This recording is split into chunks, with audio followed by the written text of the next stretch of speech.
iyo waxa way ahalkiyo isdaba qabta oo awlaadiina rasuulka hadda bara calayhi salaatu wasalaam abu lahab iyo abu jahl iyo dadkii acdaada rasuulka ahayd meeshii ku dambeeyeen waad u jeedin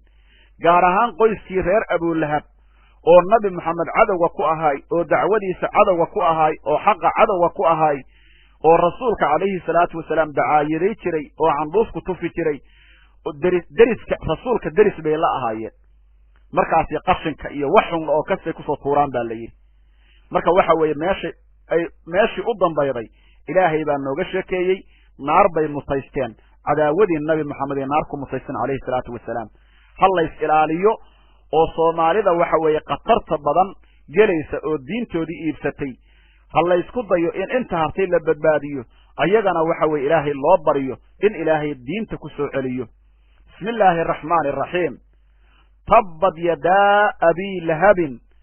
abi lahab labadiisa gacmood alla ay halaagsameen waxaa la yidhaahdaa min tacbiiri aljuz'i wa iraadati alkulli baa la yidhaahdaa asaga dhan baa hadda loo jeedaa halaaga watabba wowba halaagsamay abu lahab halaag baaba ku dhacay maa aqnaa kama deeqin canhu xaggiisi maaluhu xoolihiisii ou soo shaqaystay waxba kuma tirin wamaa kasaba wixii ou kasbaday oo owlaaddii iyo ilmihii aana naar kama badbaadin sayaslaa wuxuu gelayaa naartaasoo daata lahabin holac iyo olol u saaxiib naar holcayda oo ololaysa ayuu abulahab gelaya wamra'atuhu islaamta ou qabaana ayaduna waa sidoo kaleeto naar bay gelaysaa imra'adaasoo xamaalatulxadabi waa la akriyaa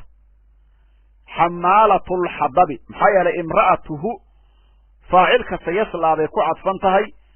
xamaalatu qirada ah haddii la akriyana waxaa laga nactiyeynayaa imra'adan wamra'atuhuna way gelee imra'adaasoo xamaalatulxadabi xaaba qaadida badneed xamaalata haddii la akriyana mafcuul weeyo ficilkii lagu kordhiga lahay baa lasoo qadarayaa acnii waxaan u jeedaa ow adummu waxaan ceebaynayaa xamaalata alxadabi midda xaaba qaadida badneed oo nabi maxamed cadowgiisa noqotay calayhi salaatu wasalaam fii jiibihaa luqunteeda waxaa ahaaday xablun xarigaasoo min masadin liif ka samaysan ayaa luqunteeda ahaaday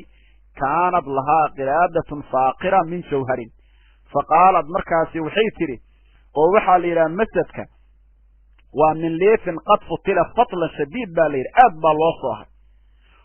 waxaa kaloo imaamulmujaahid ou yidhi waa dawqun min xadiid waa bir qoorta ugu xihan oo xarag camal aad u marayso oo naareed qiyaamada ayadoo wadatay keeni doontaa baa la yidhi ay la iman doontaa waxay lahayd kuul aad u cajiib ah oo jawhar ah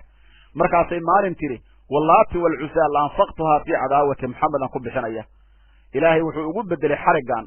si kastoo tidhaahda qoyskii reer abulahab taariikhdoodii halkaas ayaan uga baxnay suuraddan baa looga hadlay cadowgii ugu horreeyoo nabi maxamed ka hor yimaad bay ahaayeen oo rasuulka ahalkiisiina ah cadowna ku ah maxaa yeelay qofka ahalka kuuhu waa qofka ahludiinka ah